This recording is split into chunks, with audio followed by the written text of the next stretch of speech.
an individual journey for the organization to move on, we can often have outside influence or requirements. And that gives us, again, that opportunity to create a path with milestones along the way, maybe breaking things into phases, and always within the context of our organization, in our work, in our governance landscape. Lastly, we can understand our frame of reference. We have an opportunity to design our journey in ways that are meaningful to us. We get to determine what good looks like, what excellent looks like, and how we will know when we have reached the right stage of digital transformation for ourselves.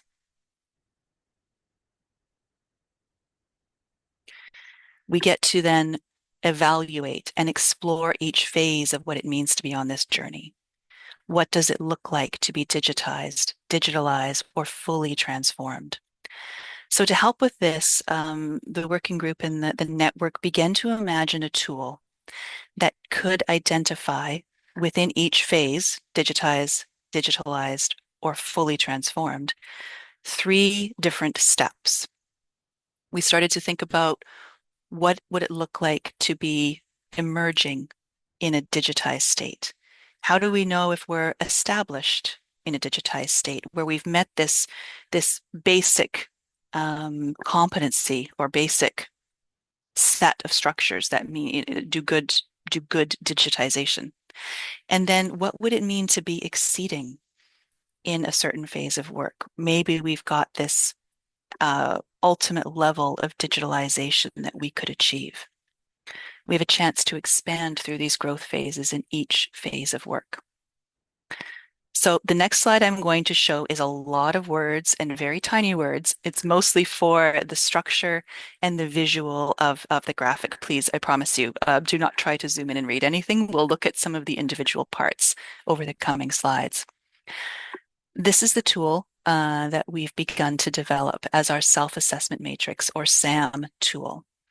And you can see the 3 phases here in the medium blue, digitization phases, where we work across our emerging, established, and exceeding, digitalization phases, and digital transformation phases.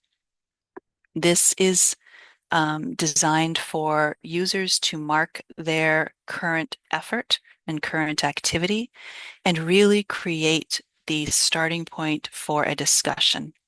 This gives everyone the context to come together and understand where we are, engage future project champions and sponsors in assessing and understanding what might be possible.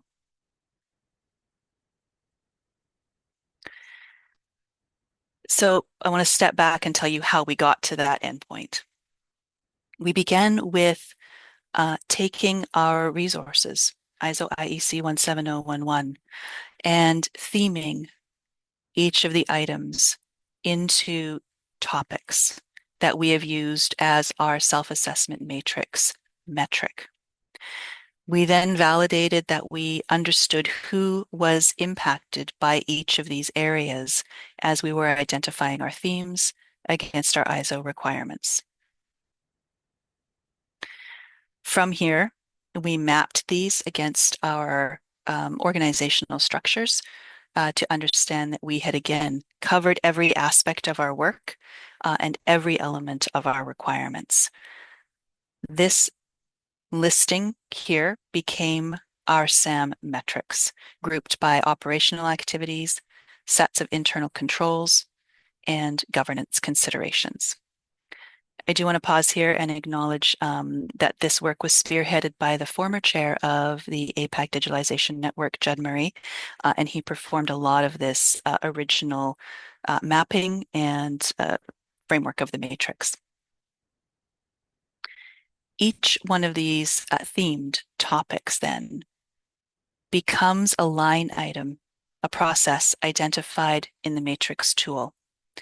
We then go on to describe a little bit about the process description and definitions so that as individuals are assessing themselves for their digital maturation in a specific process, we have the scope of what we're talking about, what we're actually evaluating.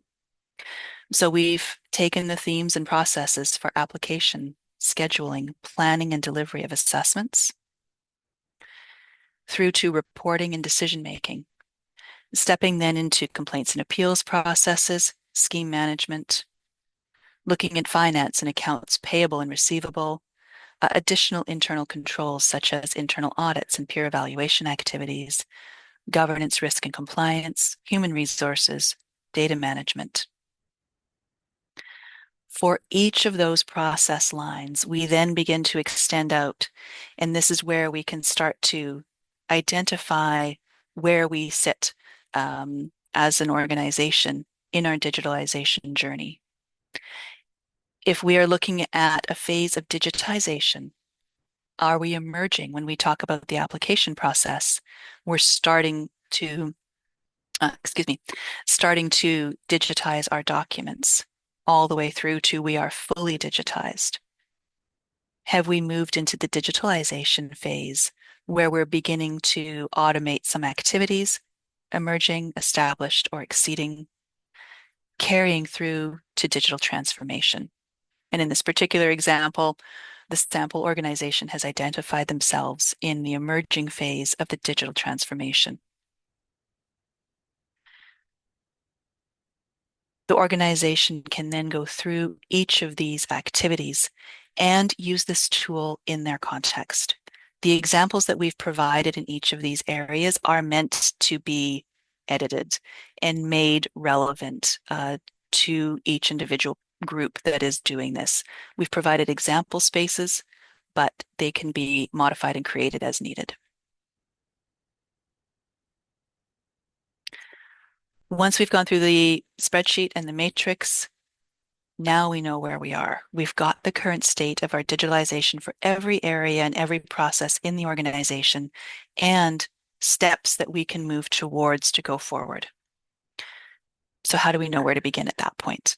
We may have identified by going through the matrix a very clear need, one area that is notably less mature than others, and we have an immediate area to focus on. We may have identified a lot of options, but now we have the items identified to begin a conversation for prioritization. Do we have an area that would make the highest impact? Do we have the area that would be the easiest and most accessible to improve immediately? Conversely, do we have any areas that are completely outside of our control that we now have context and language and structure to take forward to appropriate governing bodies, funders, or others to begin a conversation about creating digital enhancements? And we can better understand our partner and client requirements by looking back and understanding who is affected by each process that we're working with.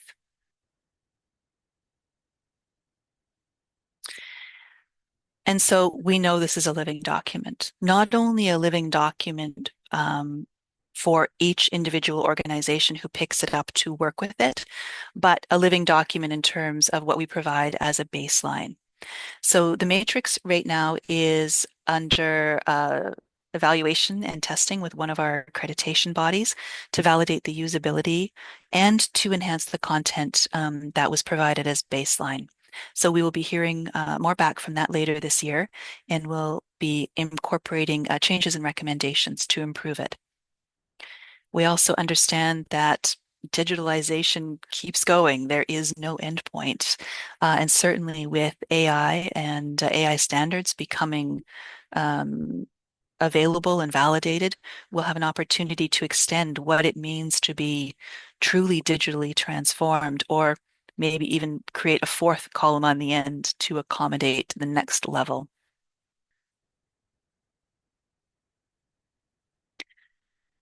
So in closing, self-assessment of digitalization truly is an individual organization journey and something that can be undertaken with baseline considerations that can be then used to consider against other organizations or within different departments in an organization.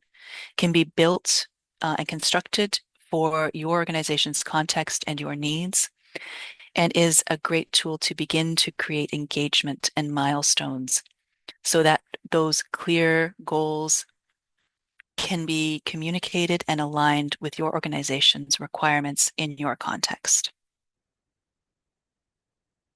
Thank you. I'll end there. Muchísimas gracias, Jennifer. Thank you very much, Jennifer, once again for your presentation. This very important topic to kickstart this management within digital transformation. We know that digital systems are very important and key within this new era, but also the devices used for executing them, because this enable a better data management, accessibility to the same, which facilitates storage, recovery, and analysis of the information itself. That's why, once again, we give the floor to Malika Gop, and she is the chair of the Digital Transformation Working Group of APAC, as I mentioned, and she will share what are the progress that we have in mobile app-based assessments. You have the floor, Malika. Welcome. I'll share my screen. Hope my screen is visible. So I will touch upon the topic of mobile app-based assessments, the mobile devices which we use, whether we can take it to the site of the assessment, conduct the assessment, Sorry, and Malika. submit the report to.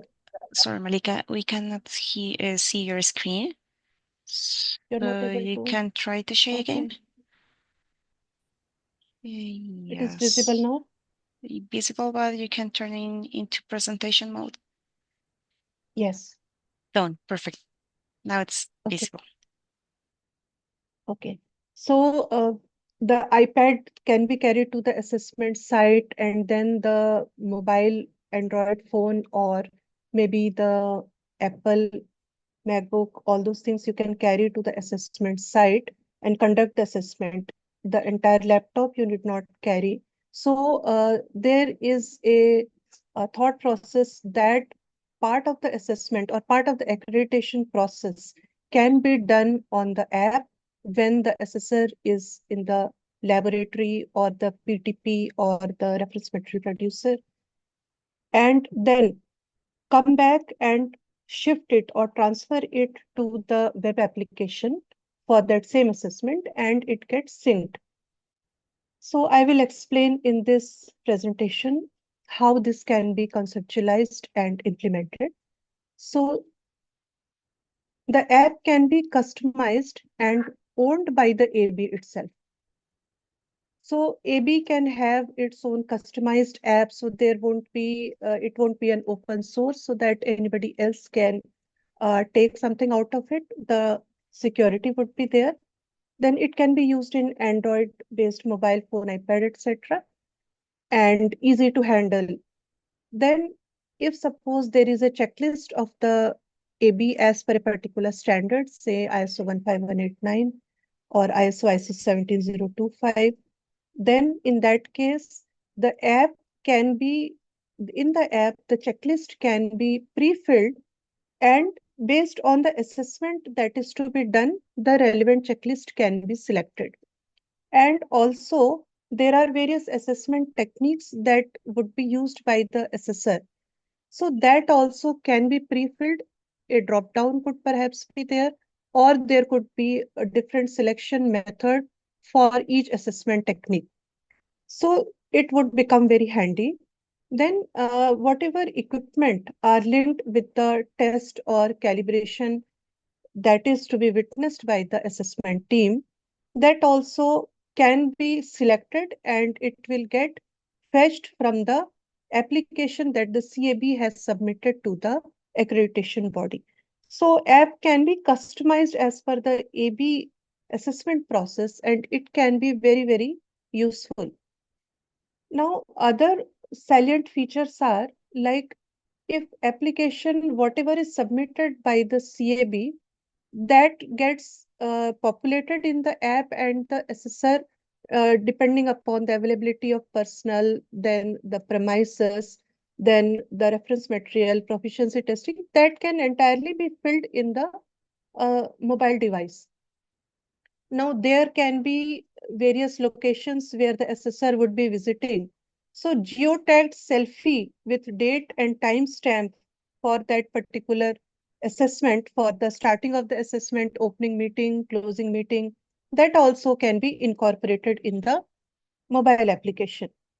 So, if suppose the assessment team is doing the opening meeting, then whatever name of the assessors are there, that will get pre-filled in the app data based on the application and the assessment team constitution. Also, the names of the CAB personnel, that also gets pre-filled, and then the opening and closing meeting can be verified and done with those persons. So these are very useful features of any mobile applications through which we can do assessments. So for team leader, there can be a different checklist. For the technical assessor, there can be a different checklist.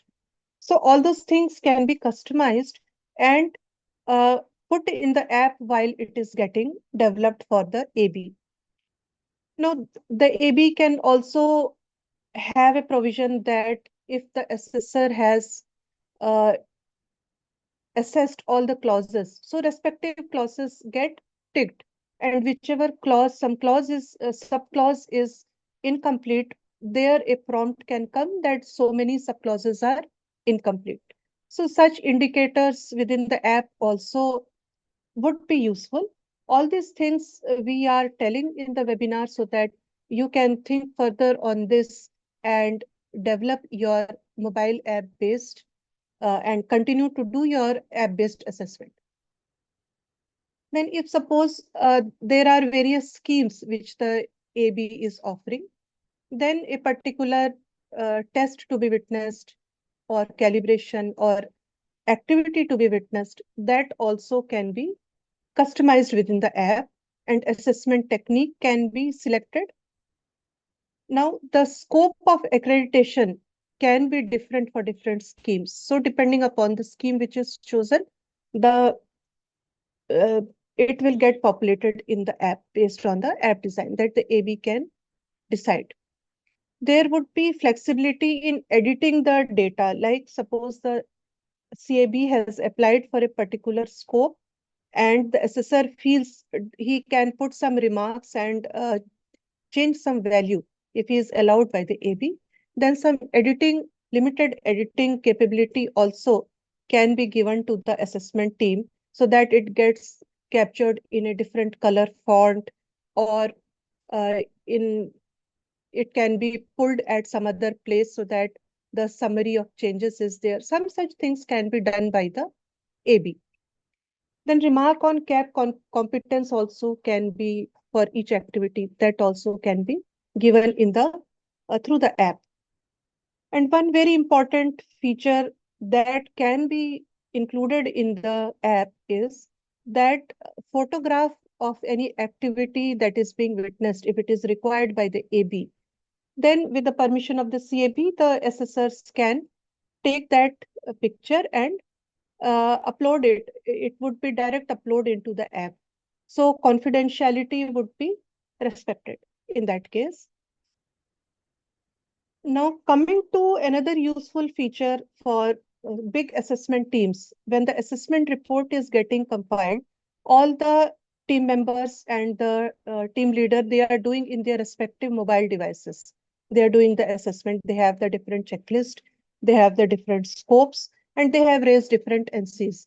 So once they all complete the assessment, then the NCs can be fetched and pulled together so that the subclause wise NCs can be clubbed, and it would be easy for the CAB also to review, accept and propose the corrective actions. And the comments of the assessors also can be placed in the through the app only if the feature is there in the app. Now again, after the submission, after the completion of the closing meeting, during the closing meeting, the selfie can be taken and this can be synced into the web application for the assessment, and from the mobile application, now the entire data can be transferred to the web. So this is a very important feature that all the ABs can think of utilizing, so that they need not carry laptop and open the web application and do the assessment at site. Now, if suppose an assessment team has been given, say, I am a team member and I have been allotted 3 assessments. So I am doing one assessment today and tomorrow. So till I clock out from this or log out from the app, I will not get access to the next assessment. So it becomes my compulsion that I submit the report tomorrow itself when I complete the assessment. So now no data will be available on the app. Entire data would have got synced into the web application. Now, one thing with the app that can be thought of by the AB is that they can, when initially starting the assessment and close of the assessment, in between the assessment team members can work offline also. So that provision also can be given. But there can be certain challenges. Everybody will not be very well versed with using the mobile applications. So assessor demographics also could be a challenge. Then in a small device, keying in some large amount of text, if it is required by the AB, that becomes a challenge.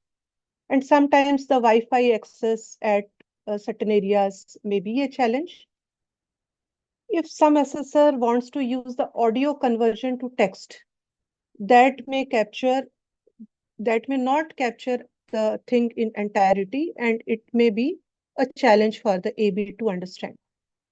Then if the assessment is going to be done in defense establishment, perhaps such mobile phones would have to be left at the security gate itself. So that also can be a challenge that they have to do it in some other mode, say paper-based assessment. And privacy and confidentiality is of course there, even if it is dedicated, but then also there could be certain challenges because it is hosted in the some particular domain where there could be a privacy and confidentiality issue. So this was all about the mobile app-based assessment. If you have any questions, then you can put it in the chat. I would be happy to answer.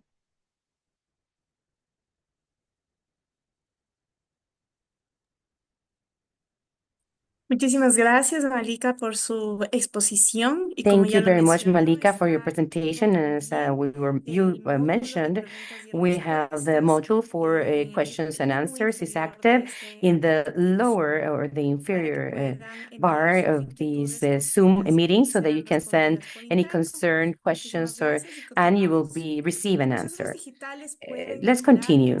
The digital processes can improve the general experience of the interested parties by providing services that can be faster and more trustworthy or reliable. With us, we have Bethany Hackett. She is the quality manager of the National Program for Accreditation of Labs of the National Institute of Standards and Technology in the United States. She will be presented the unified dashboard for CABs for evaluations of conformity for accreditation bodies and regulators. Please go ahead. Thank you. I'm going to go ahead and share my screen.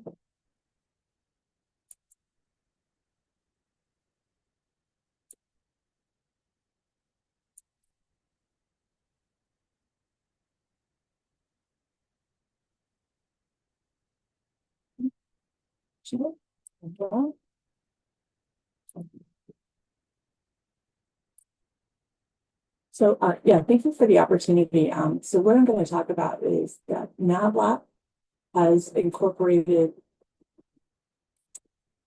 digital documentation collection a number of years ago.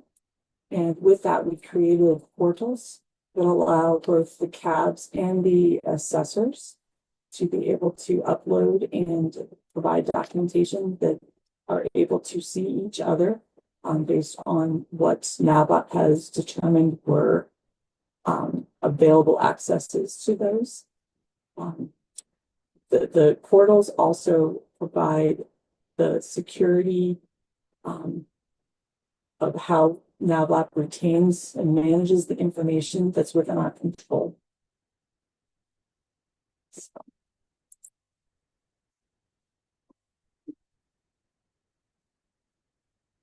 So I wanted to discuss what some of the considerations that we took into place, that we took into consideration, I guess, when we were creating the portals.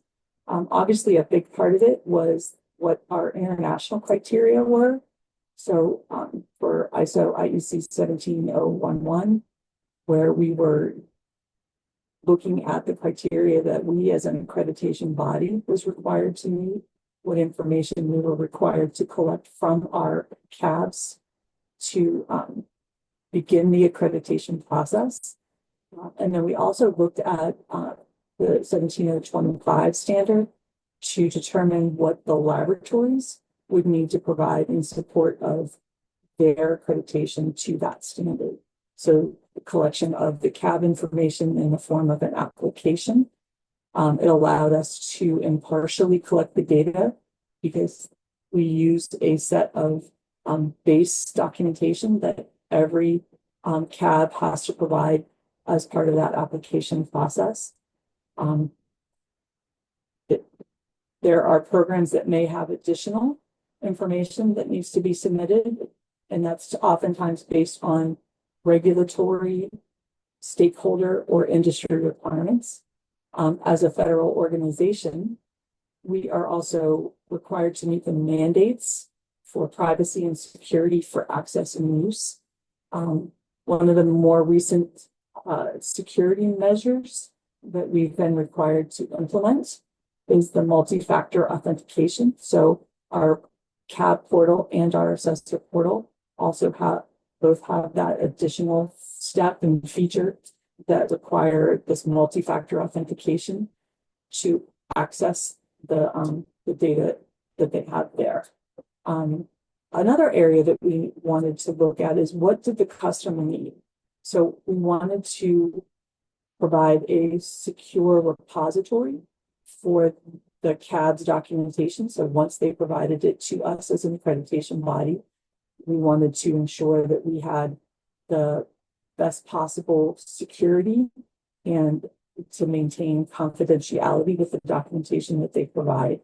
We also wanted to ensure that they had access to their accreditation documentation. We have a public website that provides the basic information of a scope of accreditation and a certificate of accreditation, but we wanted to make sure that they had access to all of the accreditation documents that they need for that accreditation process. Another area that we wanted to look at is what the assessors might need. So the portal that we created for them, we looked at how do we secure the documents that we need to provide to them for preparation of the assessments that they would be performing. These would be related to the CAB submission for accreditation. So those documents would be what the assessors would need to be able to access in order to prepare for the assessments. And then we also wanted to have a secure repository for the actual records of the assessment that was conducted, and that it would need to be available to both the assessor and the CAB. And then also taken into account were stakeholder considerations. So were there industry regulations? Are there program-specific requirements that need to be looked at? This could be, they could be coming from a variety of areas. It could be industry, it could be regulators, it could be laws that are impacted by all of these documentations. And so when we were taking these into consideration, we had to look at these three areas. So we had a CAB portal, we have an assessor portal, and then we have our administrative database. And we needed to ensure that what went into one was accessible in the other two. And so we were able to develop the CAB portal, in which, as I've mentioned, we are able to collect the accreditation application and supporting documents that go with that. We're able to allow the CAB access and visibility to the assessment documents for an assessment that occurs. And we also provide them with the accreditation documents themselves, and which also include any letters and communication that go out with that as well. And so for the assessor portal, again, we needed to make sure that the assessors, when they logged into their portal, were able to see the accreditation application from the CAB so that they could prepare for the assessment. We also needed to ensure that their assessment documentation could be stored there, that was visible to the lab, and that they could also see the accreditation documents to be able to understand what all the CAB was requesting for accreditation. And so the administrative database, we also see all of that information, but we're also able to fine-tune what gets seen and what is visible in each of the portals. So we have some areas that only the CAB can see. We have some information that only the assessor can see, and we're able to maintain and manage that visibility. And some of the benefits that we have found with the digital documentation and collecting everything in a digital framework is that not only does the CAB have access to their application information as well as the report documentation, but the portal system has also been designed to process a CAB scope and certificate that automatically populates it then to our NAVLAP website that is publicly available. And the CABs can also see that information there into their own accreditation cycle. And so the CABs also have access to the assessment report documentation once it's added by the assessor to the assessor portal during or at the completion of the assessment. And then for each accreditation program that's offered by NAVLAP, we're able to be consistent with how the scopes are generated, because those CABs are able to manage their requested scope from their portal, where they're able to select from a list of accredited standards, or from a list of standards for which they can request accreditation. And each program within NAVLAP's scheme are containing a list of methods that range from, we have some programs where the method list is quite small, where there's only a handful of standards that are on that, to some of our larger programs that have thousands of standards that an organization can choose to move forward with that. And in managing this, with the CAB being able to manage their own scope, they can choose what they're requesting to add to the accreditation, or they can let us as the accreditation body know what they wish to remove from their accreditation. And then also we're able to capture the communication. We have formal letters that are generated right within the system that are able to be sent out to the CABs. Informal communication has a location to be stored, such as if an email is sent out, we can save that in the system as well. And then again, there's the security of being able to identify that NAVLAP is working diligently to keep their information secure, to keep it confidential, and not release it inadvertently to those that should not have it. I did want to mention NAVLAP's involvement with the digital transformation process. NAVLAP has had the opportunity to be involved with digital transformation process at both national and international levels. So as we are part of the National Institute of Standards and Technology, NIST has a community of interest group whose goal is to connect projects and foster collaboration, foster coordination, to assist in information sharing. They're looking at digital certificates and reports for calibration, for reference materials. They're involved in the digital SI as well as digital traceability, to name just a few areas. And while NIST participates in a lot of this on a global platform, they also have their own efforts underway for the digital transformation of metrology and research programs related to AI is a big topic within that realm at the moment. And this group provides a forum for the exchange of information on the topic of digital transformation and metrology and standards. NCSL International is also another avenue where there's significant work underway, and NAVAP does participate in the NCSLI arena. They have been working in conjunction with PTB in a very similar process to what we see in some of the cooperations. And again, just in naming the cooperations, being signatories to both APAC and IAAC, we are involved in that opportunity as well. And then moving into NIST as a whole, being a part of SIM, where we are one of the signatories, was one of the national metrology institutes that is involved diligently with the working group under the SIM Technical Committee.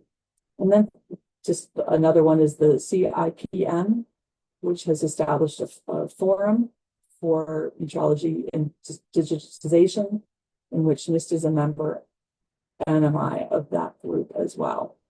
And similar mission objectives for this is to act as an information exchange receptor. So we see a lot of the same type of things, that there's a lot of good work that is happening in a lot of areas that are very comparable to one another. And then, so just looking at the next steps. So our next steps would be to work with our regulators. And currently, NAVAP has a number of accreditation programs that consistently interact with regulatory bodies.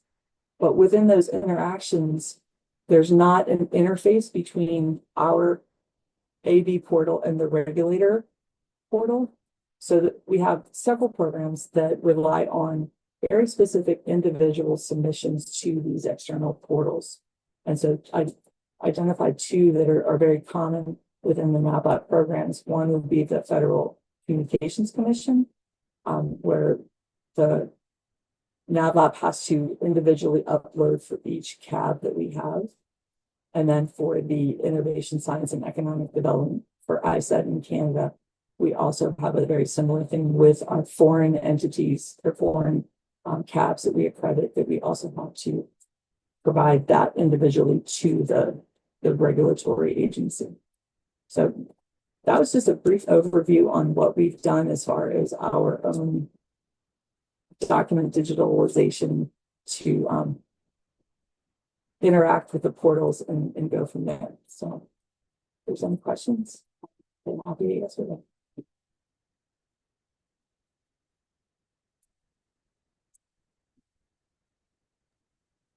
Muchísimas gracias. La intervención Thank you de very much for Bethany's presentation.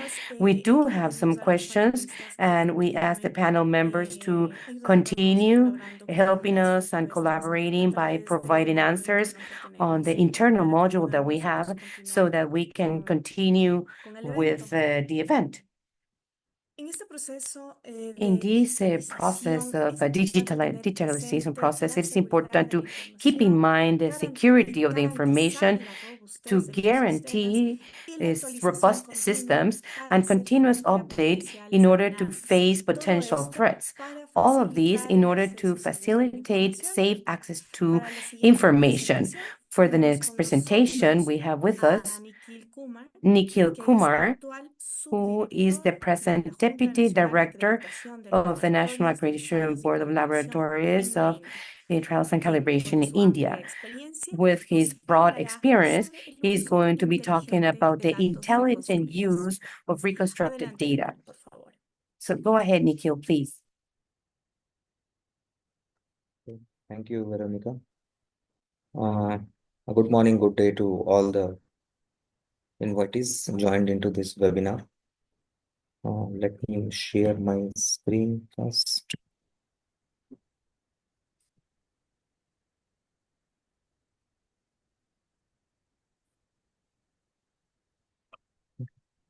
Anybody can confirm whether my screen is visible? Yes, it's okay. Okay, fine. So, once again, a very good morning, good day to all the invitees here. See, my topic is about the intelligent use of reconstructed data which comes to us while processing any application for accreditation. And basically, my presentation will contain three parts. One is about the source of data. What all are the sources where we are getting the data? And in second part, I will cover how to reconstruct the data which we captured while processing the application or while practicing the accreditation activity. And then my third and last part will cover the use of the intelligent use of reconstructed data, how these data can help to take policy decisions for ease of operations.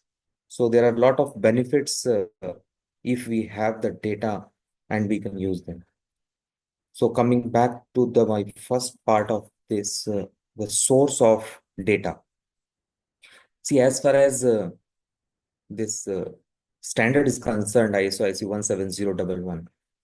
So there are 4 places where the data is being captured by different stakeholders. If we talk about application for accreditation, so whenever any conformity assessment body is submitting application to an accreditation body, then a lot of informations they are providing in their application. Once they submit the application, then there is a document review, and thereafter there will be an assessment. So assessment team is also providing some information. It may be through app, it may be through web, or it may be through any other media. But this is the source where we can have the data. Third part is while making the accreditation decision. It can be through the personals of accreditation body. It can be through the committee members. It can be through any other source. There also we are getting the data in terms of decision. And then finally, the accreditation information which we are going to display in a public platform. Generally, we call it as accreditation certificate or scope of accreditation. So these are the 4 sources where the data is being captured and it is being used for further process. Let us come one by one to all these informations. First is application of accreditation.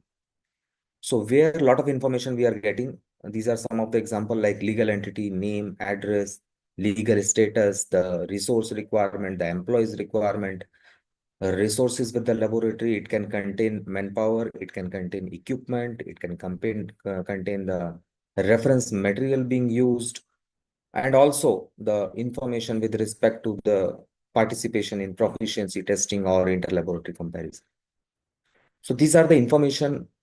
Even beyond this, also some accreditation bodies are taking the information. So these are all the data where we are capturing the data from the conformity assessment bodies.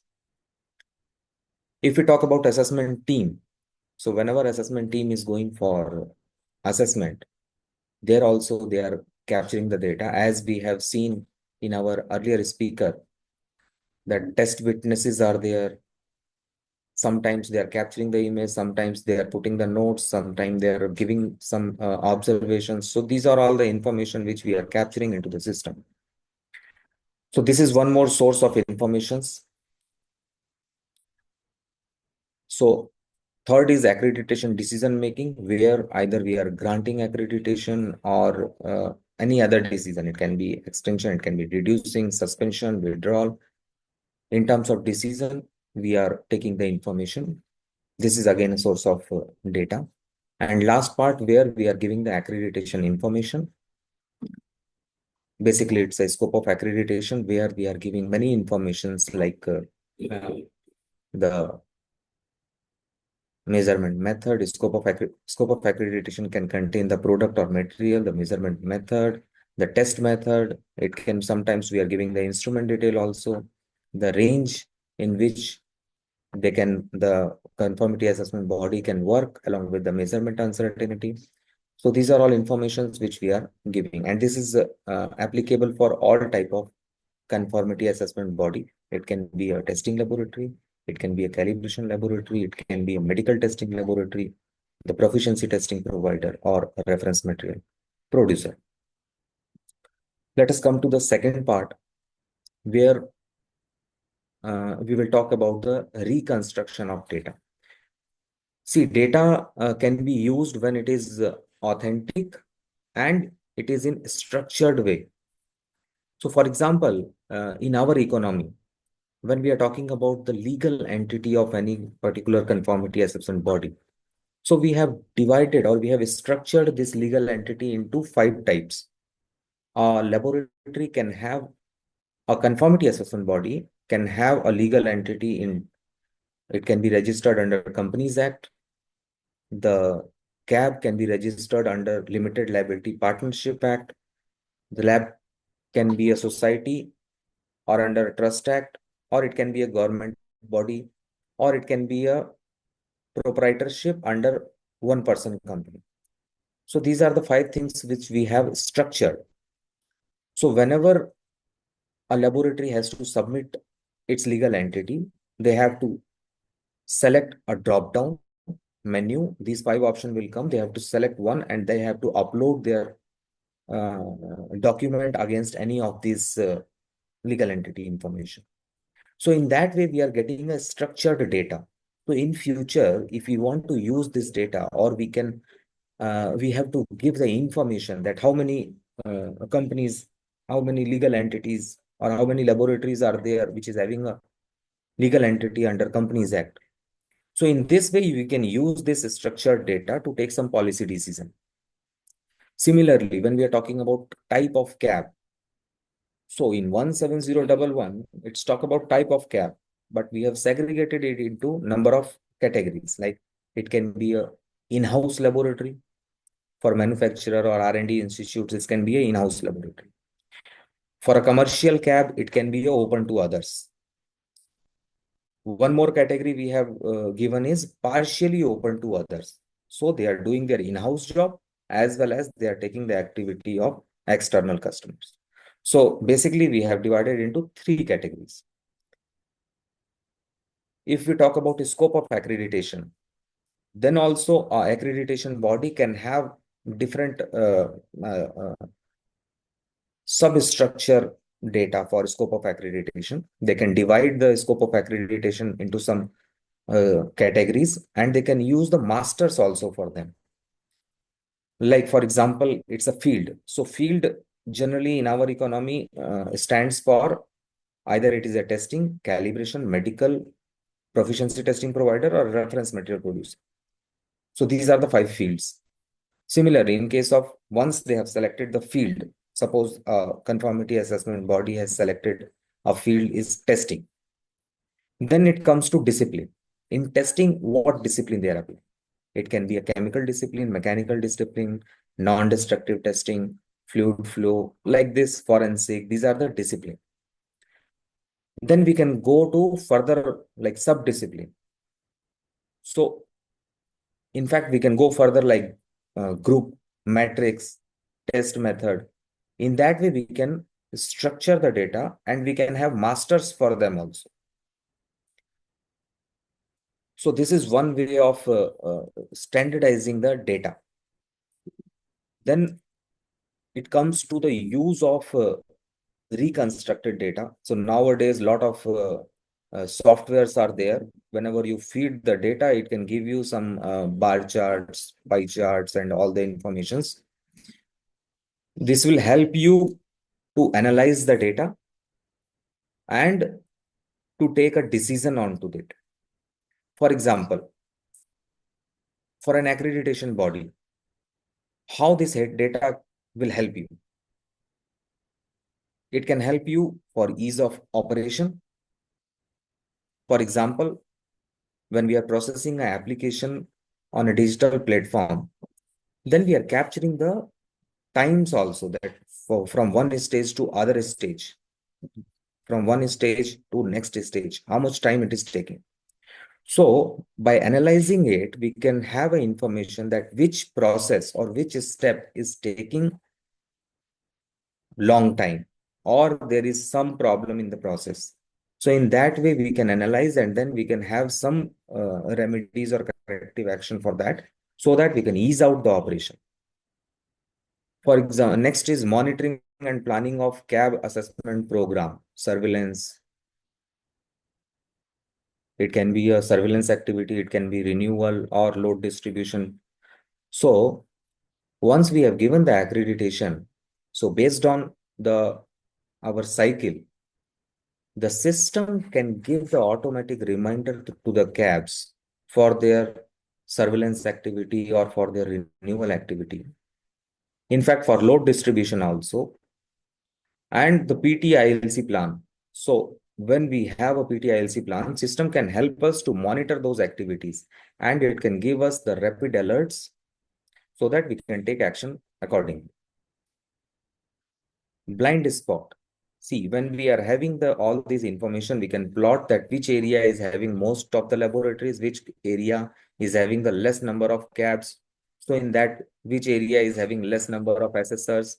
So there we can take a decision that yes, this area we have to work upon. We require the assessor for this area, so we have to do some assessor training programs. And in that way, the data can help us to take some decision. Even for policy decision, regional coordinators, whether we require the regional coordinators, what are the regulatory requirements for a particular region where accreditation body can give some inputs, monitoring and follow up on deadlines.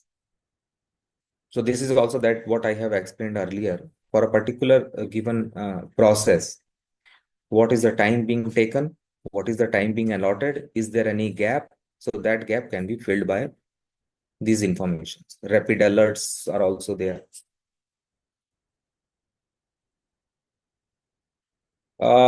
When we talk about this data, so if we have the structured data, that is structured data can help us in advanced search mechanism.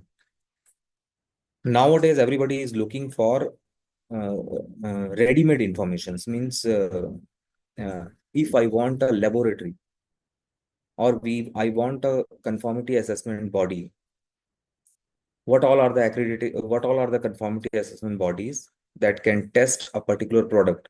For example, a paint. I want to test a paint.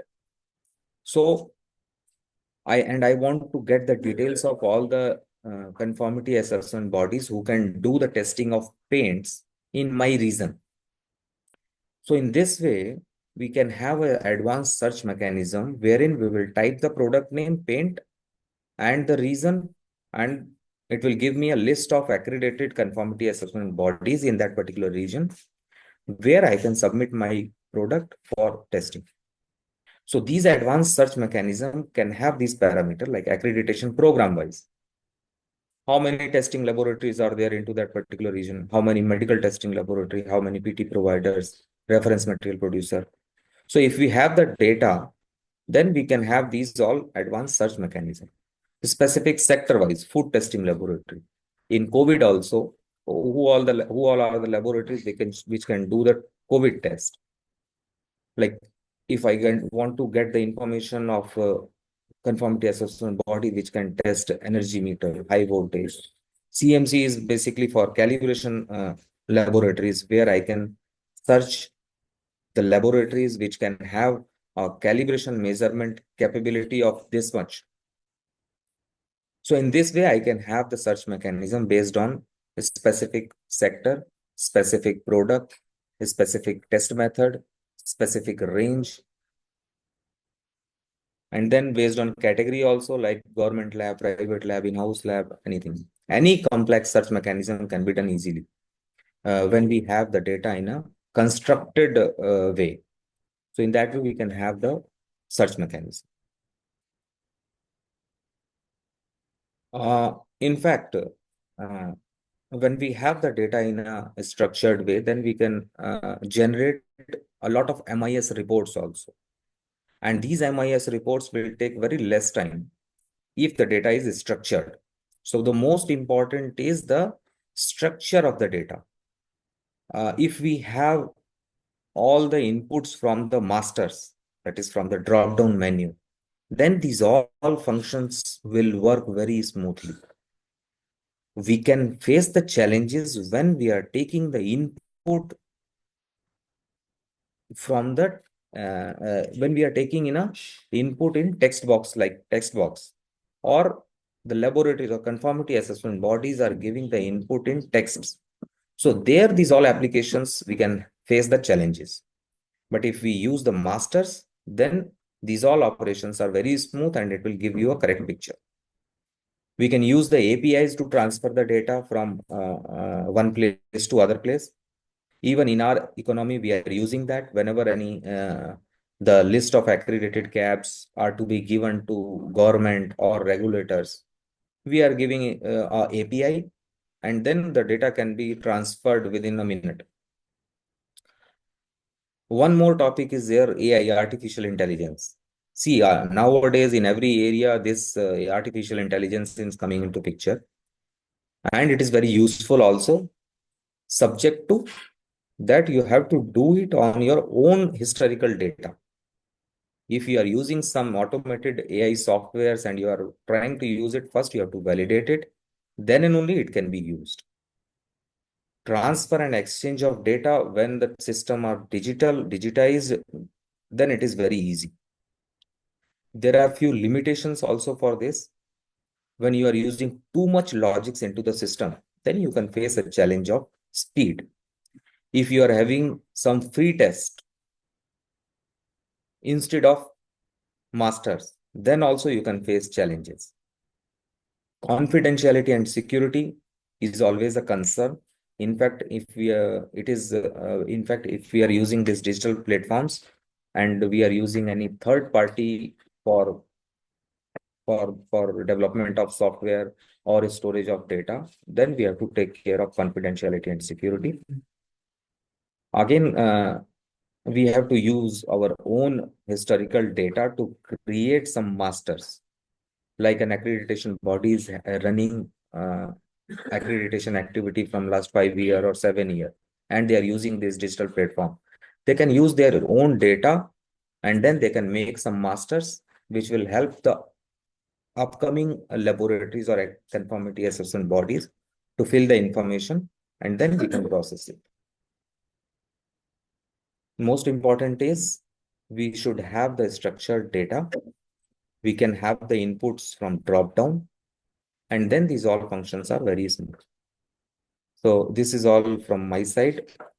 And if we have any question, then you can put it into the comment box and we would like to answer that. Thank you very much. Muchísimas gracias. Thank you very much, Nikhil, for your presentation. Very interesting how you've been experimenting within this world of reconstructed data. So we have finished with all the presentations of our speakers at this first segment, and now we move into a second segment of our webinar, which would be the discussion panel. For this panel, I introduce once again Malika Gop, the chair of the Working Group of Digital Transformation for APAC, and she will be the moderator for this discussion panel. And certainly, we are very grateful to have the presence of our guest speakers. We have once again, I invite Jennifer Danielson from Canada. We also have the participation of Nikhil Kumar, who has recently shared his presentation and who represents the National Accreditation Body for Laboratories in India. I also invite Tim Reifel. He's the CEO of PCN Latin America. And also Punya Udeshi, Leonage, who is the Deputy Director of Accreditation for the Sri Lanka Accreditation Board. Welcome to all the panelists, and now I give the floor to Malika so she can kickstart this discussion panel. You have the floor. Thank you very much. So welcome to the panel discussion. I hope the presentations have been useful to you and you would surely dwell upon it to take it into your digitalization journey. Now, several questions must be coming to your mind right now. How do I start this? How do I do this? How do I custom build the software? Why should I use a combination of mobile and laptop-based assessment, etc., etc., and many more things would be coming into your mind. So let us now hear from the experts their views on some pertinent questions that I will throw to them. So first question I would put to you, Jennifer. What do you think? How important is it to perform a self-assessment activity before embarking on the digitalization journey? Thank you. Yes, absolutely. Based on my presentation alone, I think it would not be a surprise for me to say that this is a critical, absolutely critical step. I think we've probably all heard a phrase or something similar to it that we can't get where we're going if we don't know where we've been.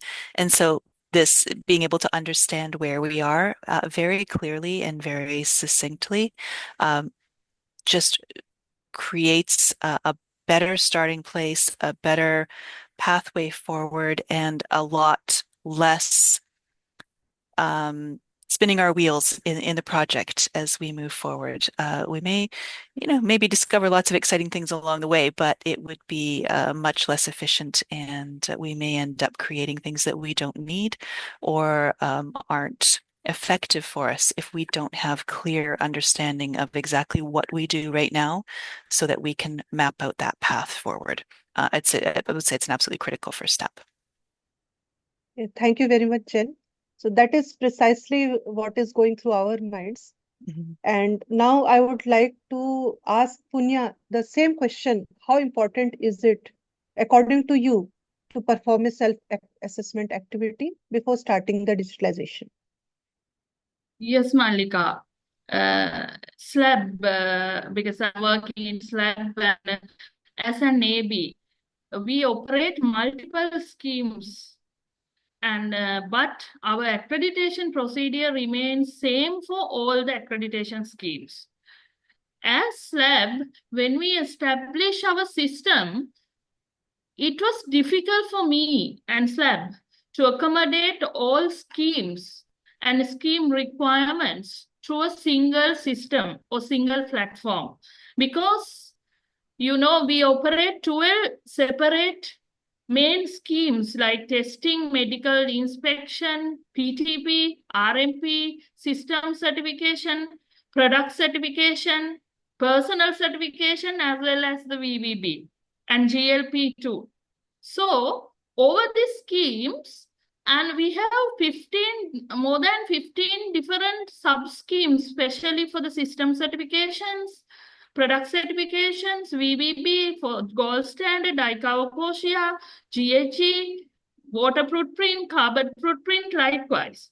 So after conducting the self-assessment activities for approximately 1 year and 10 months, beginning in May 2022, we have finally arrived at the conclusion that we will accommodate all accreditations, financial processes, administrative processes like HR, and including the capacity development and calibration laboratories. In the self-assessment studies, we had come across with the system requirement identification first. Then we plan our project, identify the re-engineering processes for each different steps, and stakeholder analysis, and set up and approve the initial functional requirement for the system based on those. Self-assessment studies is a necessity and help us to identify all the obstacles we had including responding to the changing system requirements through a single automated system on one time with minimal effort and catering to our stakeholders without any repercussions through the system. It is must we have to demarcate our boundaries through the self-assessment, proper self-assessment checklist at first. Okay. Thank you, Punya. So, Actually, could I add just one more piece? Punya had me thinking yes. there as she was describing her journey, which was loved to hear that how well that went. I actually just went back to our initial self-assessment from our digitalization. It didn't several years ago now, and we had mapped everything out and assessed where we were and what we were doing at the time. And we have just used that as a milestone marker in our own project that is now coming closer to implementation, where we could show unambiguously, this is where we started, this is where we said we were going to go, and this is what we accomplished. And if there were gaps where they were, it became a lasting tool throughout the entire project itself. So it was really nice to kind of come full circle on that as well. Okay, thank you. Now we move on to the next question. The question is to Nikhil. What will be the improvements in data handling in the digitalized platform compared to the manual mode? Okay. Thank you, ma'am, for this question. When we talk about the improvements from manual mode to digitized mode, so first, I would like to emphasize on the limitations of manual mode. Basically, we can say there are three limitations. I can drag out which are the manual processes are slower. Since there are manual inputs are there, so it can be prone to error also. And then a manual system is having difficulty to manage a large amount of data. So these three I can drag out with the manual system. But once we talk about the digital system, so in digital system, as I told in my presentation also, it can give us a lot of benefits. If we talk about ease of operation, so the digital system can give us the pop-ups, the alerts. In fact, it can give a to-do list. It can be day-wise, it can be week-wise, it can be month-wise. It can give us the data that which all are the conformity assessment bodies which are having the validity in next 3 months. So we can prepare our plans accordingly. Basically, if we try to classify the improvements of a digital system over manual system, the digital system is more efficient in terms of, because it is having automated data entry, calculations, reporting, and it can save a significant time. Digital system is having more accuracy in terms of, because we are having the validated rules, the business logics, and validated entries. Digital system is having improvement on scalability. As we have told, the amount of data, or it can handle the large amount of data, which is difficult in terms of manual system. Over and above, also, if we talk about the benefits, it will help us in ease of transferring the data also. If we have to transfer the data in a digital platform, with the use of API, in a minute we can transfer a huge amount of data. So these are a few things which I think it's a benefit when we are going from a manual to digitized system. This is my experience onto it. Thank you. Thank you, Nikhil. So I would put this question to Kim as well. Kim, according to you, what will be the improvement in data handling in the digitalized platform compared to the manual mode? Yes, thank you, Malika. Well, my response is in line with what Mr. Nikhil previously commented and presented. I would say that digitalized platforms in accreditation and conformity assessment will automate data entry and validation, right? Reducing human error and increasing accuracy compared to manual methods. It will enable real-time data analytics and processing, right? Improving decision making and operational efficiency for assessors and decision makers as well. Also, security, right, will be certainly enhanced through robust encryption and access controls, ensuring compliance, right, with regulatory schemes or even technical standards, while centralized data management facilitates consistent and reliable assessments. Thank you. Thank you very much. So now we move on to the next question, which I would be putting up to Jennifer. What are the benefits in app-based assessment versus the web-based assessments? What do you think, Jennifer? Thank you. Yeah, I took a look at this question sort of from the use case that we're coming up against right now. And I think some of the big benefits that we see are when we get into the more remote areas where we might have an opportunity with an app-based system to be more offline or be less reliant on a consistent and strong internet connection. When you are connected, of course, they can be, much faster, much more purpose-built for individual devices and not have to load as much content in a web-based system, and be much more streamlined and for the use that they're designing. That's really for us. We'll get into some very remote areas, or even in, of course, high population areas where we end up in a concrete building where the internet just disappears. That can very quickly outweigh any additional requirements or development costs of an app when we know that we can get the assessment done thoroughly and properly.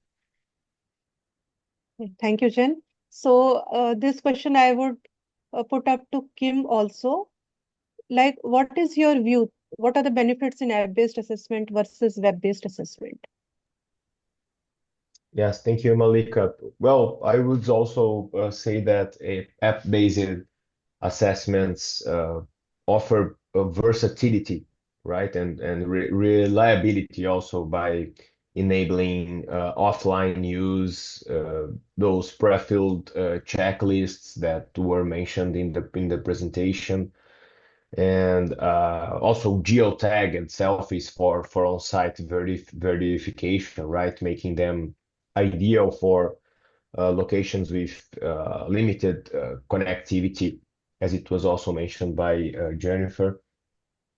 Well, web-based assessments provide also customization and real-time data capture, right, linking equipment with tests and offering tailored assessment techniques, enhancing the efficiency of the auditing process.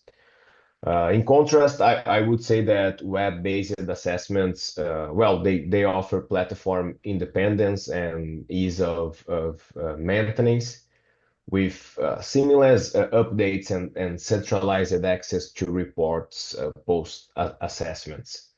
Both approaches, I think, enhance operational efficiency, but app-based solutions, I would say, they are particularly beneficial for real-time on-site auditing, while web-based solutions excel in accessibility and centralized data management. Thank you. Okay, thank you. So now we move on to the next question, which I will ask Punya. Punya, can you give an example of usefulness of unified dashboard in the context of exports? Yes, Ms. Malika. If I'm talking about the examples of the usefulness of unified dashboards, in a unified dashboards, several stakeholders can access their data under certain limits. In our country, having accurate data is crucial at present. Is crucial at present because accurate means not for yesterday or 1 hour ago. It's accurate means as at now. So we can communicate our data using a unified dashboard. And if all stakeholders receive timely updates, it will be easier to understand the actual situations while issuing the origin of the certificates of origins for the products which they have been exported and imported as well as when we are issuing the product compliance certificates. Meanwhile, once it is accessible to the purchasers who are bidding for the exporters, they will be able to get updated information on how things are going on. What is the current status of that particular exporter or importer? Then, in Sri Lanka, Export Development Board, they have placed a particular platform called e-marketplace for the exporters. And the example is that organic producers in Sri Lanka, they have another platform called Good Market website. These platforms offer some organic and the particular guarantee system recognized by IFOM, Organics International. And then this is very beneficial for the exporters as well as the importers. So as SLAB, still we are in the process of developing such. As SLAB, we have our plan to integrate our updated data and the information with them through this digitalization with the dashboards we use. Okay, thank you very much. Now I would put the question to Nikhil once again. Can you give an example of usefulness of unified dashboard in exports in your economy? Okay. Thank you once again, madam, for this question. Yes, I have two examples for this. When we talk about use of unified dashboard, so it means one dashboard is being used by multiple users. So I would like to give two examples. One is what we are doing within our economy, and another one is when there are different economies are involved. For example, what Punya has told, where export imports are involved, there how this unified dashboard can help us. So first, as I completely agree with the previous speaker, Ms. Punia, whatever she has told. I think similar practices is being followed in our economy also. First, we talk about the our internal economy, where we are using a platform called Government E-Marketplace. So it's a unified platform wherein all the accredited laboratories can register themselves and their scope of activity is being uploaded by the use of APIs. And in that case, whenever any government department would like to procure the services of accredited laboratories or conformity assessment bodies, they can go to that e-marketplace platform. They can give their query and they can take the services of those accredited conformity assessment bodies. So this is one type of use of unified dashboard within our economy. When we talk about the use of unified portal or unified dashboard, when it comes to export or import, see, we have multiple regulators in our economy. The regulators, there are food regulators, there are regulators for environment. We call it CPCB, Central Pollution Control Board. There are different regulators are there. we have regulators for engineering, electrical products also, Bureau of Energy Efficiency. So wherever the regulators are involved, these regulators are doing market surveillance. So in market surveillance, what they are doing, they are going into the market, they are picking up any product and they are getting it tested in an accredited conformity assessment body. If that product, whether it is going to be import or export, basically it is for import. So whenever any product is there, they are getting it tested through accredited laboratory. And when it is not conforming to the requirements of this economy, then these all systems are online. So rapid alerts are there, and these type of platform can help us that these informations will be there to the other stakeholders also, that this product is not qualifying to the requirement, or any product is having some hazardous information, hazardous parameters.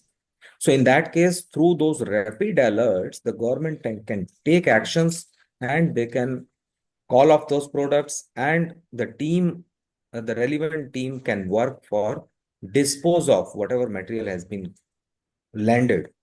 So they can work on immediate basis for the disposal of those products. So in that way, these unified dashboards can help us to have good products in the economy. This is my opinion on that. Thank you. Thank you very much. I would like to add a few things for the participants here. Sample tracking also can be done. If suppose sample is given to a laboratory, when it reaches the laboratory, it has the analyst has started testing it. The first result has come, interim result, and then maybe 48 hours later, some result has come. So the regulator can track. So legal samples also can be tracked using such a unified platform. So it can have various uses. In fact, it is very useful. So now let me come to the next question. This is the last question of this panel, and this I am putting up to Jennifer. Who do you think will benefit most from the unified dashboard type of system? Indeed, and I think both Punya and Nikhil, thank you, have both started to speak to some of those players and people who would be most interested in accessing this kind of information. And so from the ones that I've seen historically built up through my career, and my focus is in healthcare, so not quite as broad as import-export, but still those that happen within an organization and those that can happen across organizations and through to regulatory and governing bodies. There is a significant benefit, of course, to leadership or regulators or government who are able to then access a view of the full breadth of work and understand KPIs and metrics much more readily.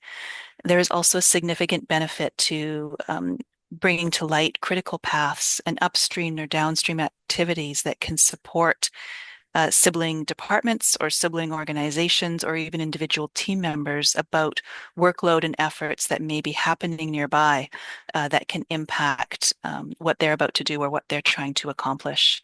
And so what that can mean when these dashboards are being created then is to ensure that you're understanding and identifying the right data and sharing that data consistently and very clearly, especially when we're talking about cross teams who may have a different view and a different understanding of what they're looking at.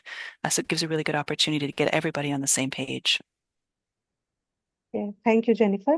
Now, I put up the question to Punya about her thoughts that who will benefit most from a unified dashboard? Yes, Ms. Mallika. Whatever the things explained by Jennifer, other than that, I have to say that according to the unified dashboards available, then especially the benefited persons or benefited groups are the exporters and the buyers. Because these exporters and buyers are engaging in their transactions, the communications and all, as Nikhil has explained with the previous questions. then that may effect for them to identify what is the current status of the particular conformity assessment body, whether they are accredited or not, or whether they have the particular scope of testing or not. Then, other than that, as Jennifer says, that regulators, the government policy makers, then the initial international organizations who are dealing with the international trades, and as well as the insurance companies who are dealing with these imports and exports, and the bankers who facilitate with these stakeholders are benefited with this with this unified dashboards during this digitalization process.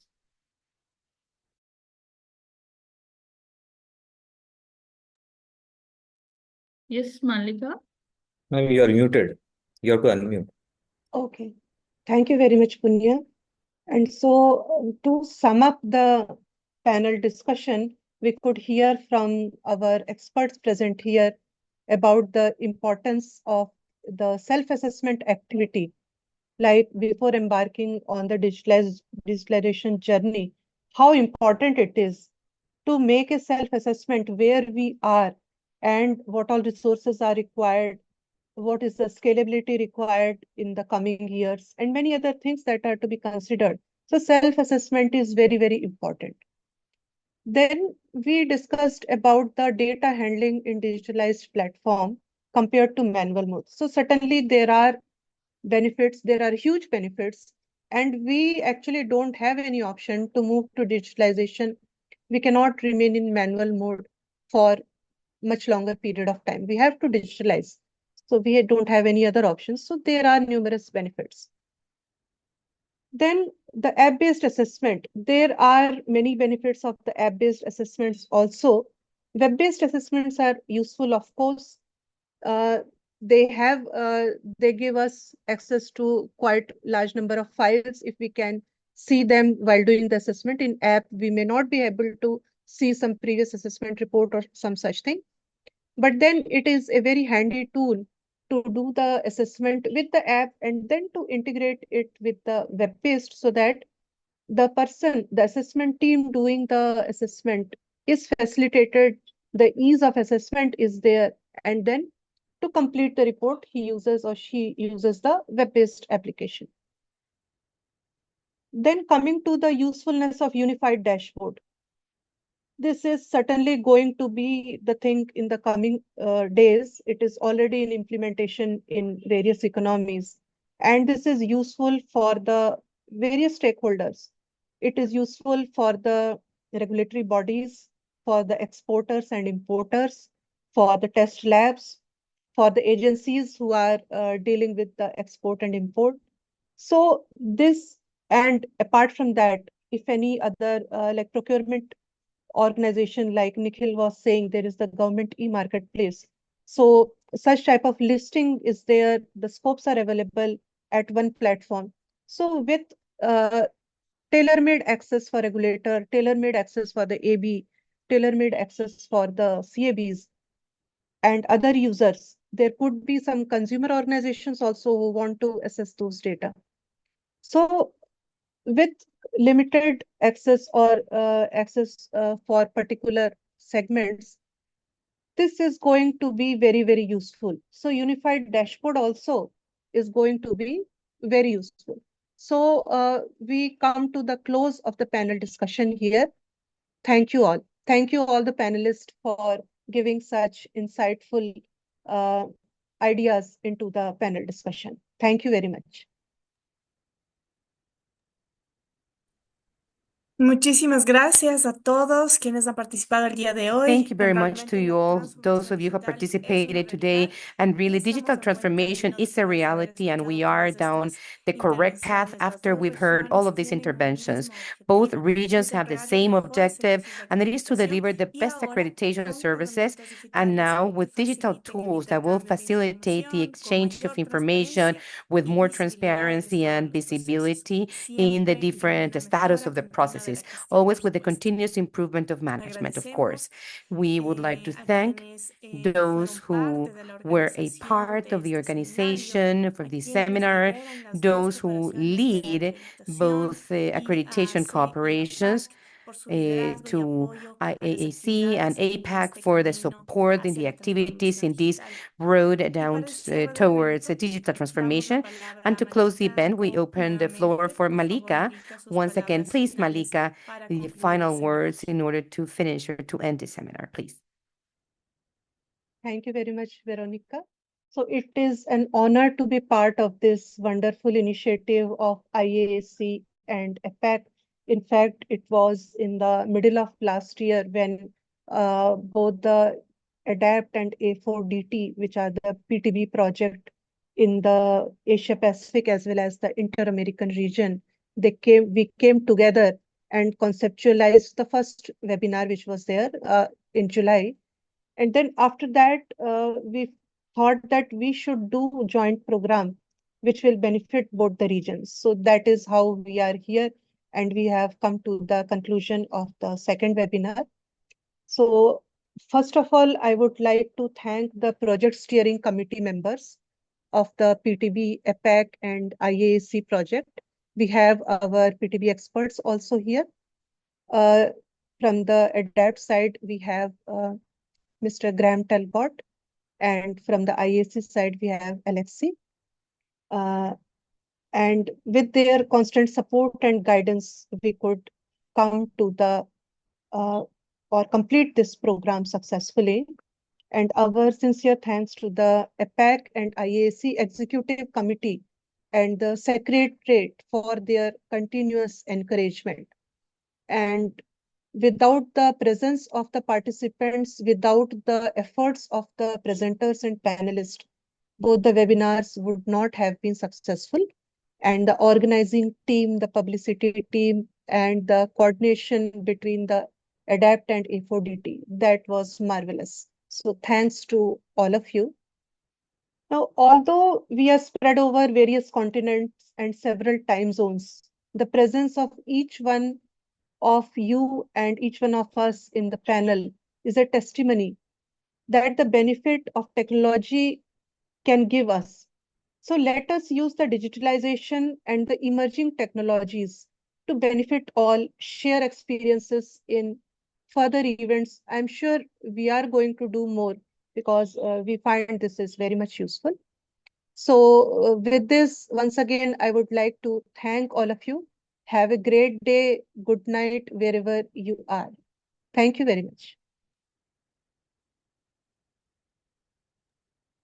Muchísimas gracias, Malika.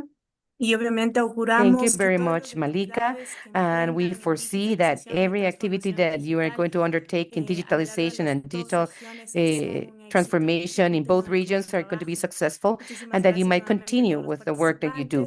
Once again, thank you to all of the participants. Feedback.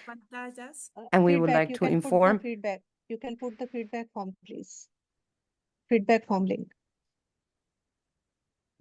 Sí, justamente compartamos la información Exactly, to share the information that we are going to be implementing, the work that we're doing. This information is valuable so that the work can continue. We would like to inform the participants that in your screens you have a QR code where you can enter, because it is important to us to be able to learn about your opinions and your comments about this seminar, about these two sessions that we held in collaboration of these two organizations, and to inform also that both the first and the second sessions are uploaded in our social media. So if you were not able to see it completely, you can go to the YouTube channel for IAAC and you can see the videos. And please stay just pending for some other programs that we might have about digital transformation. May you have an excellent day.